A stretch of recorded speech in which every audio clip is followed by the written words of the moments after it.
I will start recording there. So the other thing I'm going to talk about today is using your calculator for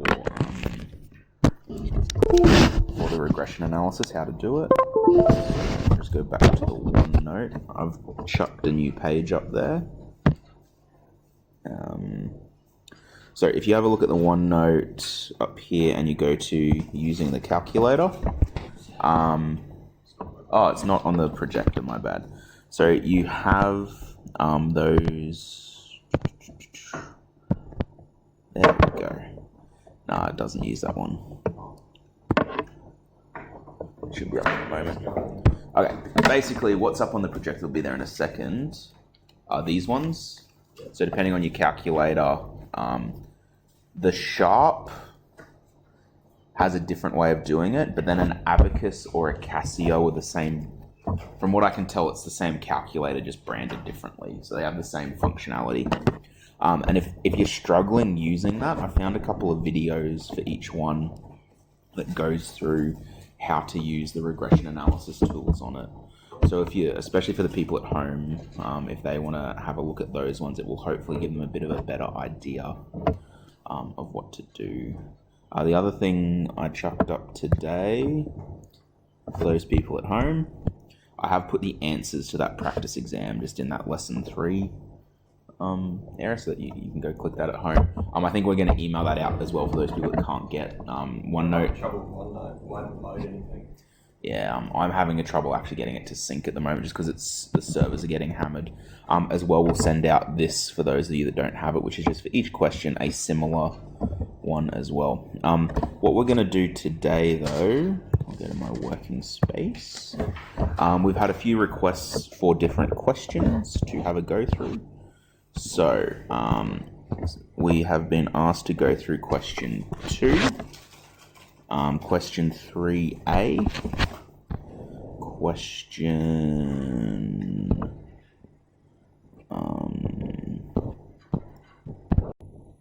6A,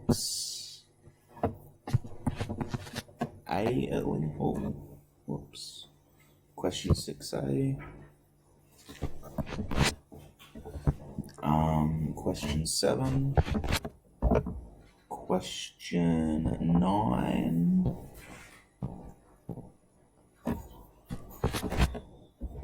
and question 11A and B. So I'm going to talk through how I would go at solving these problems. I'm going to leave question 2 for last because you need a calculator and I didn't bring mine today. Oh, no, Nathan's going to do it for us.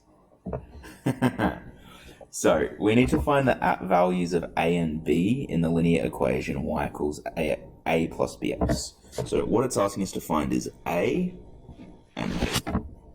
Now, even though it's given there, I do like to rewrite my variables just so it's a bit simpler to see. I know that r is 0.6, so r is my correlation coefficient. X bar, my average x value is 165.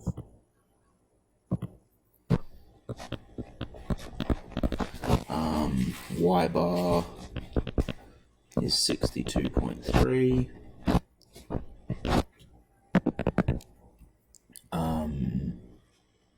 Standard deviation of x is 9.8, and standard deviation of y is 5.4. So I know I want to eventually get to something like over here, y equals some number a plus some number b times x. So my final answer is going to be y equals something plus something x. I just need to find out what that a and b are. The way I'm going to do that, let's have a look at our formula sheet, see if we have anything helpful here. We did have written down already, that's the bivariate data problems.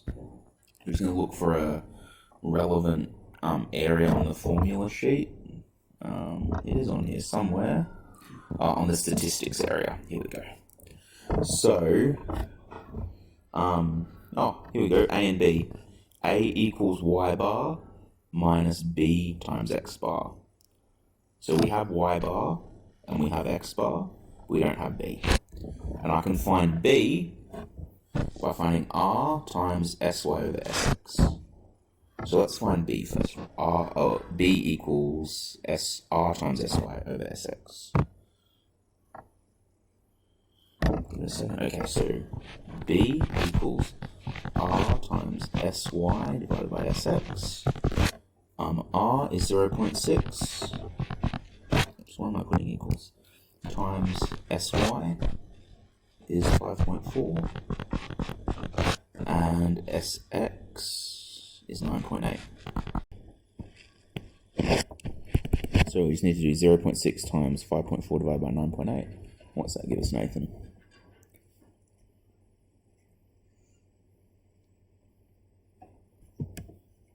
.33. Let's round that off as 0.33. Now, conceptually, what does that b value stand for? So it's the number in front of the x.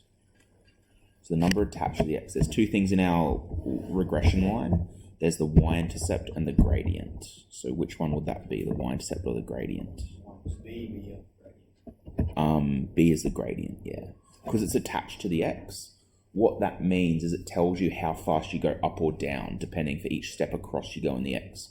So what this tells me is it's a positive value, so my line's going up, and it's 0.33. So it tells me for each step across I go in the x, if I go across by 1 in the x direction, I go up by 0.33 in the y direction.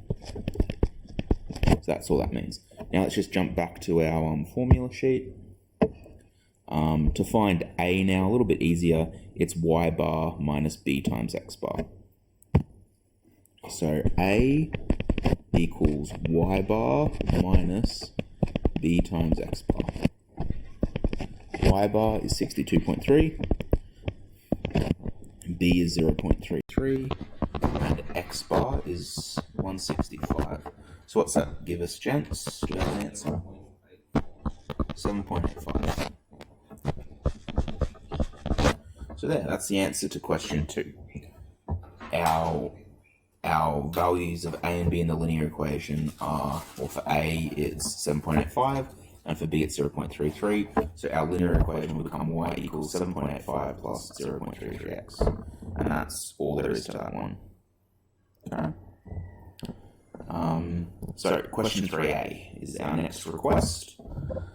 The equation which allows us to predict the resale price of a certain model of motorbike is based on its age in years. So the resale price is equal to $10,000 minus $1,250 times age. So looking at that, the way I'd read that is my bike, if I sold it the instant I bought it, it'd still be worth 10 grand. But for each year that I leave it to resell that bike, its value goes down by $1,250. So use the equation to predict the resale value of the motorbike when it's 5 years old.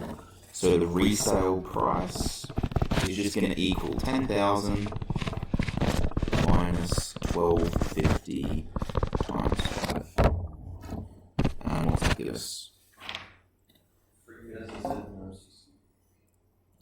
3,750. Yeah, so 3,750. Cool. So that's 3A.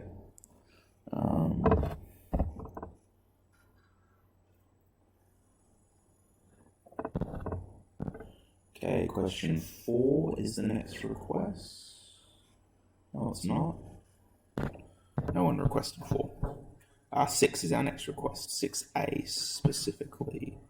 Oh no, I think we have another request for the whole thing. Okay. A fast food store has determined the following seasonal indexes for the amount of customers they serve. Determine the seasonal index for Sunday. So, there's a trick with seasonal indexes.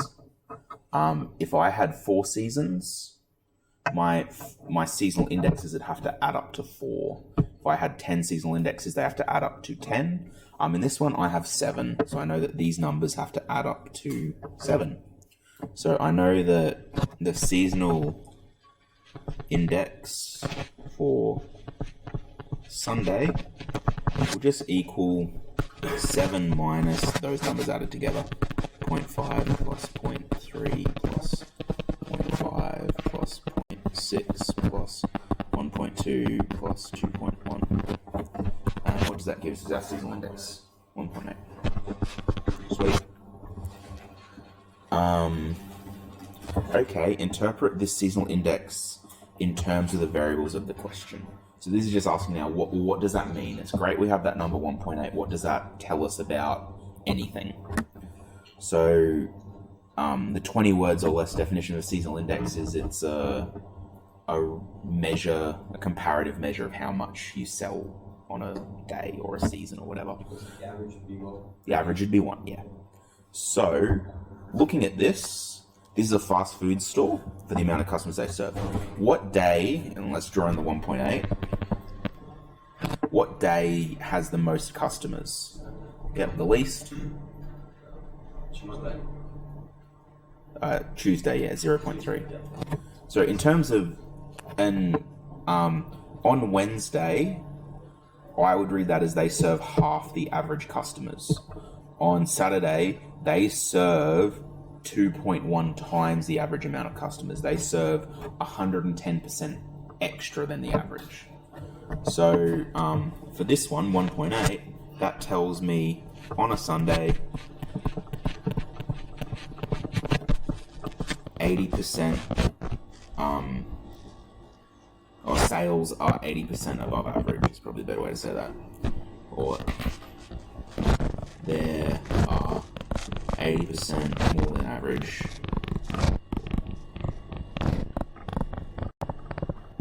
sales. Questions like this are really good as well, because that's worth 2 marks, and that, if you take away the discussion on that, that would have taken like 30 seconds to answer. As long as obviously you know what you're doing. Okay, question 7. Determine an expression for Tn, the nth term of a geometric sequence of 3, 6, negative 12. So once again, I'm just going to act as if I'm a bit unsure of what to do. I'm going to jump back to the formula sheet. And there is some stuff for sequences on here. Okay, this is my rule for arithmetic. This is my rule for geometric sequences. I just got to figure out which one I have, and then just go from there. So let's look at our numbers. Negative 3, 6, negative 12. Oh, it does say geometric. Well, even if it didn't, you'd be able to tell straight away, because it goes up by 9, and then it goes down by 18. So straight away, if it tells us some important stuff, what would T1 be? And it's geometric, which means we're looking for R. What would the common ratio be? So from 3 to 6, what would you multiply by to get negative 3 to positive 6? Sorry? Multiply. That'd be adding. So what would we multiply negative 3 by to get 6?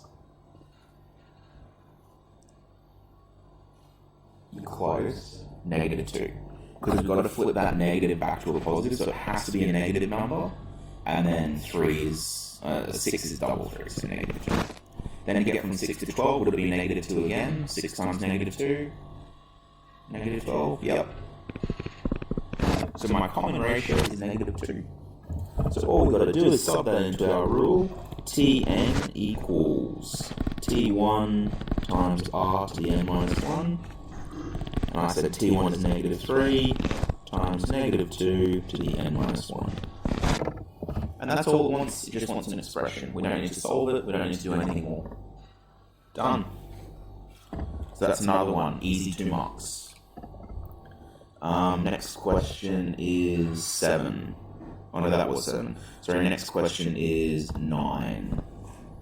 Which I believe is the Mount Isa question. No, Philippines question. Okay. Time on the Philippine Islands is 8 hours ahead of GMT. Determine the longitude of the island. So if we're ahead of GMT, would our longitude be east or west?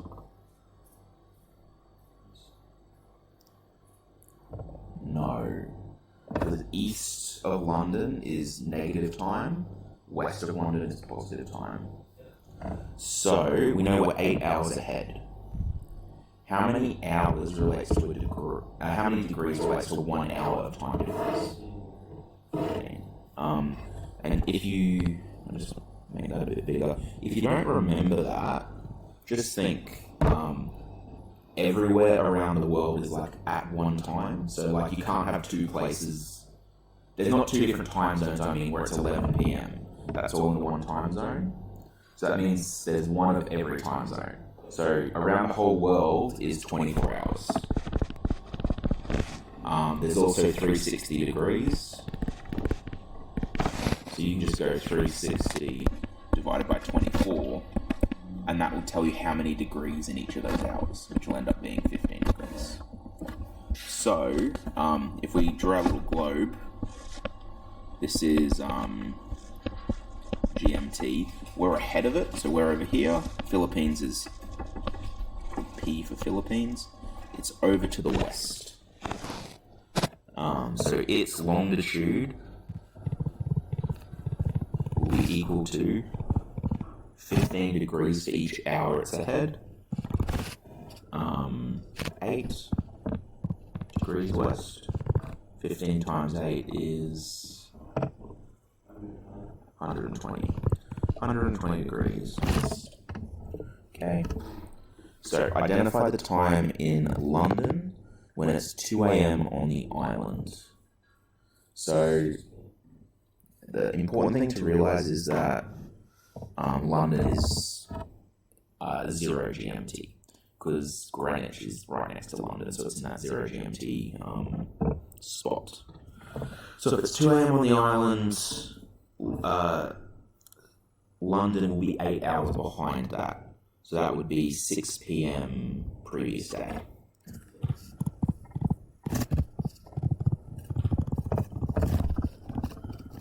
Okay, if it's 7:30 a.m. in London, Philippines is 8 hours ahead. Just add 8 hours onto that.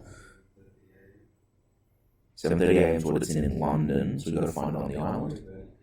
3:30 p.m. 5 hours to get to 12:30. Another 3. Yep. 3:30. 3:30. Oh my goodness, I can't write today. 30 p.m. and that one will be on the same day. Okay, so that's question 9. We did get asked to do this Mount Isa question. So, Mount Isa has a latitude of 20.73 degrees south, a longitude of 139.39 east. Find the distance correct to the nearest kilometre of Mount Isa to the equator, then to the South Pole, then to the North Pole. So this one definitely helps to have a diagram. I'm going to draw one over here. This is the equator. This is the line of, this is the parallel that Mount Isa is on, because it's south of the equator. So that's where Mount Isa is. So from Mount Isa, if we wanted to find it A to the equator, the angular distance there is just going to be that 20.73 degrees south. Now, there's two different rules we have for finding distance on the Earth. I'm going to keep referring back to the formula sheet.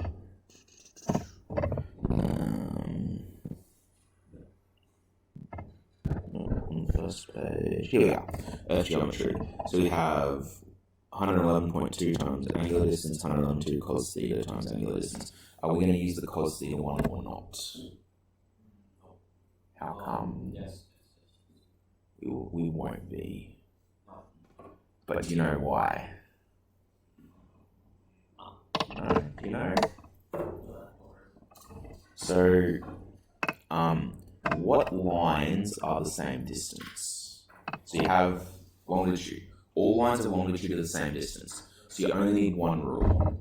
But each parallel is a different size. So that's what that cos does. It accounts for the fact that the parallels are different size. So if you're moving along a parallel, you use the cos rule. If you're moving along the line of longitude, you use the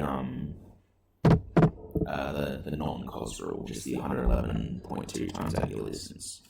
So because we're moving north-south, that's along a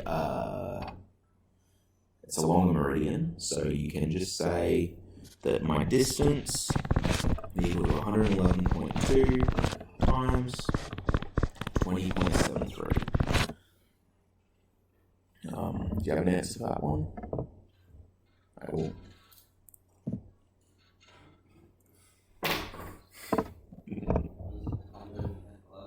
0.2 times 20.73. You might get there first. 2,312. Any decimals? 0.76. 176. Alright, we'll round up to 20 then. Kilometers. Okay, so to the South Pole now. So we're going from Mount Isa to the South Pole. So Mount Isa to the South Pole is kind of similar. We're going to continue along this meridian all the way to the South Pole. Now we know that in there is 20.73 degrees.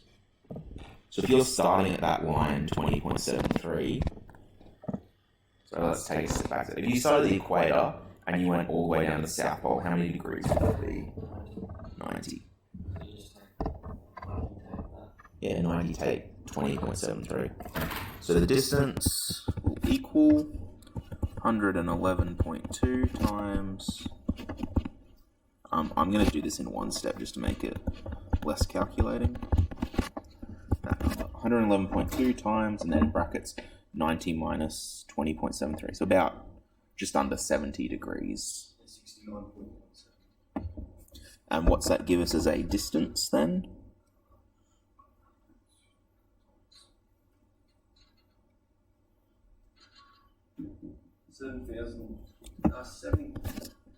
$7,770.8. 83 kilometers. Okay, and then to get to the North Pole, we're going to start at this Mount Isa one. We're going to go up those 20.73 degrees to the equator. Then I'm going to have to go another 90 degrees to get all the way up to the North Pole. So this time distance will be equal to 111.2 times 90 plus 20.73, which will give us some amount of kilometers. What's this one give us, boys?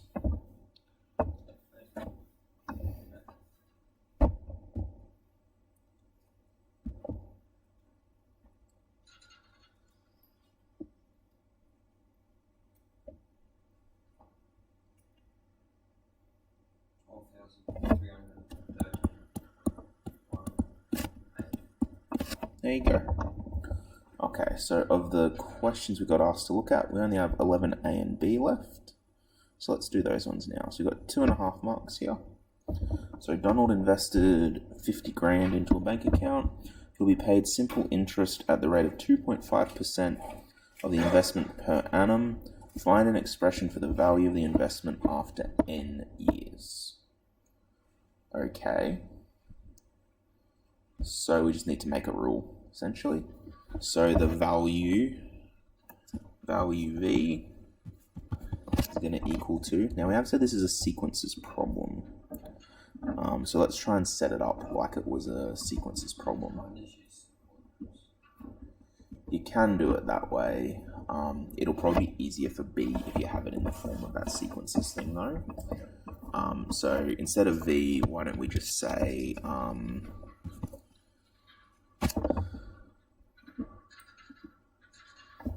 leave it. No, I'll leave it as B.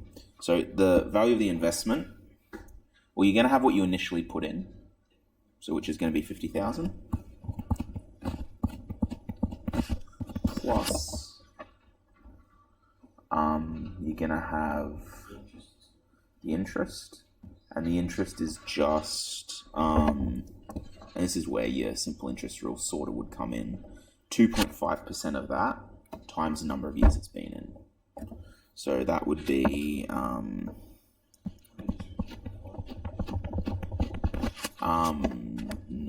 because how would we represent 2.5% in an equation? You can't put a percentage straight into an equation. There's something you've got to do first.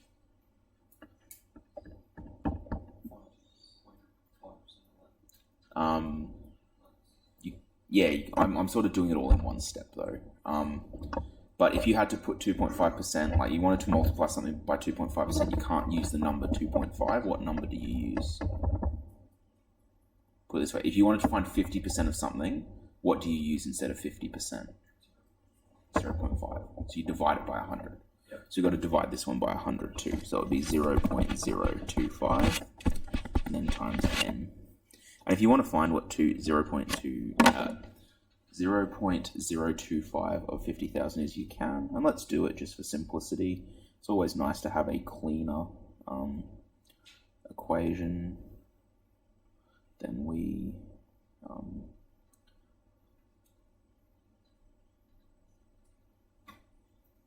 oh my goodness. I've apparently forgotten how to use a calculator. 1,250. Yeah, excellent. So the value of that account is 50k plus 1,250 times n.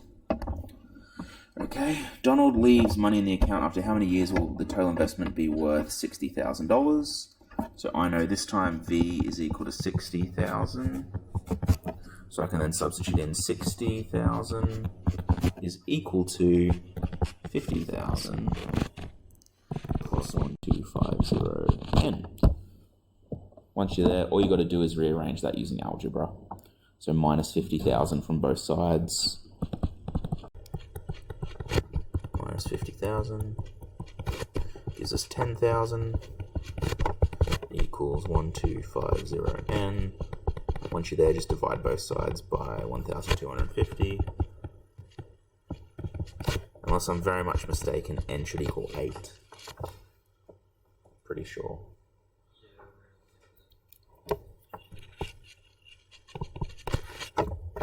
Okay. Well, that was all of the ones that we got asked to go through. If anyone at home does have more questions they'd like us to have a look at, feel free to email those through and we can probably have another look at those for you. Yes? Question 9. Yes. So we're saying when we move east, we should be moving ahead. The answer's east. That's 120 degrees. Right. Have I done a silly? I've done a silly. Oh no. You should. I often do dumb things. Yes. Okay. Yep. I was thinking backwards. I was thinking with Australia in the middle of the map. Yeah. Well, we deserve to be in the middle. We should. So those should actually be east rather than west, because we are east of London, not west of it. Okay. Well, I mean, we're Whoopsies. both on a globe, but True, but we're closer in the east direction. Yeah. Alright, my apologies, guys. That should be east, not west. Okay, well, on that note, before anyone finds any more errors that I've made, we'll be saying goodbye for today. See ya. See ya. bye. I should probably have had that queued up to stop. Whoops. Bye, everyone. Anytime. Bye. Anytime.